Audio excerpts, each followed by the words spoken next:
Hello, Marty. It's a long time coming, but I just thought I'd bring you into our varnish room and show you what we do when we burn through on on wet sanding. So, boy, it was hard for me to. We had this test piece, but it was hard for me to purposely burn through. As you can see, there is still some drying occurring here. I was wet sanding and I burned through. We still have a little drying happening right here. Now, what you'll find out is when you get ready to try to restain this, we call it burning through, and you got into the wood. I got into the wood, and I actually sanded out some of the stain. So what we're going to do here is I've got some number 573 mixed up, and that is your Chris Craft mahogany stain. And so you probably have some of that left over. And so I'm going to mix some of that up. And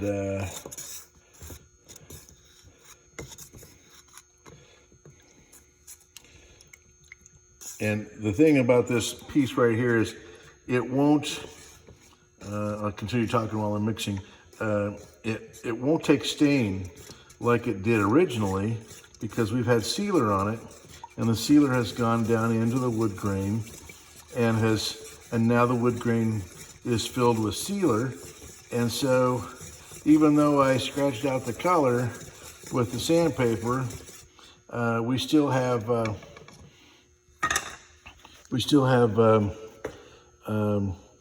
there's still sealer down right underneath the surface. So I can put stain on here and it will quickly we put some stain on here with a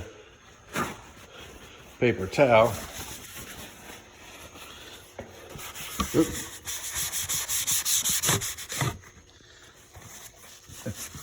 Sorry, I'm trying to do my photography and my work at the same time. And you'll see when you rub the stain out, you see it didn't take like it did originally. So that's the challenge, is because you've got some sealer and or varnish down in the wood grain.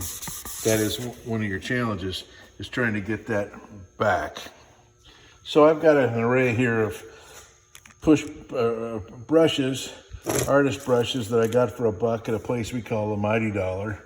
Each one of these packages was $1. There's all different. You can get these things at Walmart, Kmart, if you have a Kmart left, art supply stores, whatever. So it didn't do a bad job, but you can tell, you get the right angle, you can tell that it didn't take. So what you end up doing is taking your artist brush and coloring this in.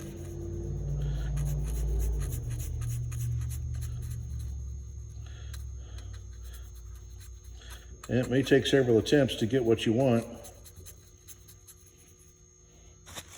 I got too much on. Okay, but now I've got something a little more reasonable. Wow, really shows up good in the photography. No, I can't see it as well with my naked eye as I can looking at the screen of my phone. But you actually just try to color it in. And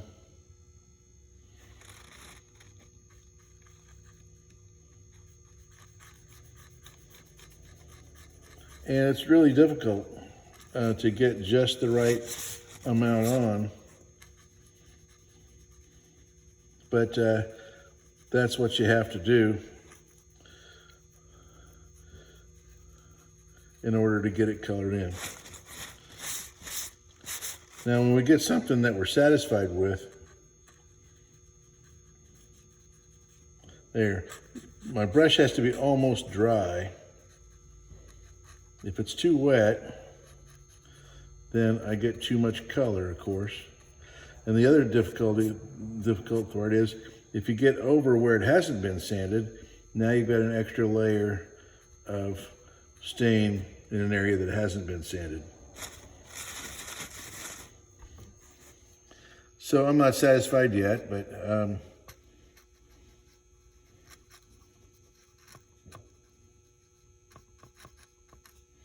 it's not real bad. So I'm not, like I say, I'm not totally satisfied. The other thing we have is we have some Helmsman spray varnish. And the reason we have this, well, it doesn't matter whether it's Helmsman or whatever brand, but it's the only brand of spray varnish that I know of. So, and of course I'm not done. I want you to realize I'm not satisfied with what I got here. I'm just going to show you the next step, that once you get satisfied with what you've got,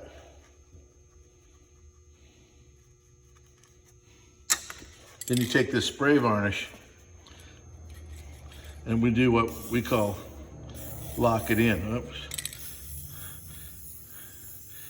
My spray varnish is not working very well. I need to turn it over and blow the nozzle out. But as you can see, we've pretty well got that mess that I made straightened out. Now the reason we do the spray varnish is if you try to roll and tip varnish over this, the solvents in the varnish are just going to pull up all this hard work that you did trying to get your color straightened out.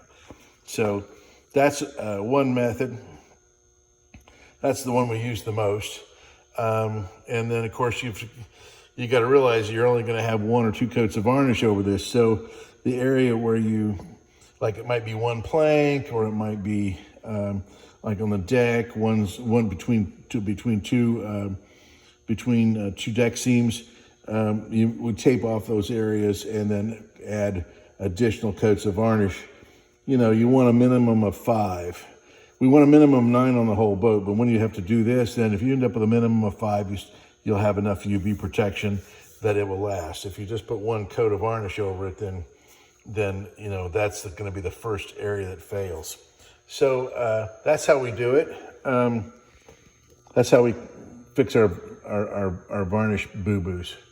And you know, the other, we have done it, there's another method. Instead of using the spray varnish, the other method would be to put some of your 573 Chris-Craft 573 in like a little mouthwash cup, and then put some sealer in with that, and mix some sealer in with that, and then brush that on. You can do that method, or you can do this method. I prefer this method. When I'm all done, I got the color I want, then I put that on. So that's the story on how to repair burn-throughs on your varnish. Thanks.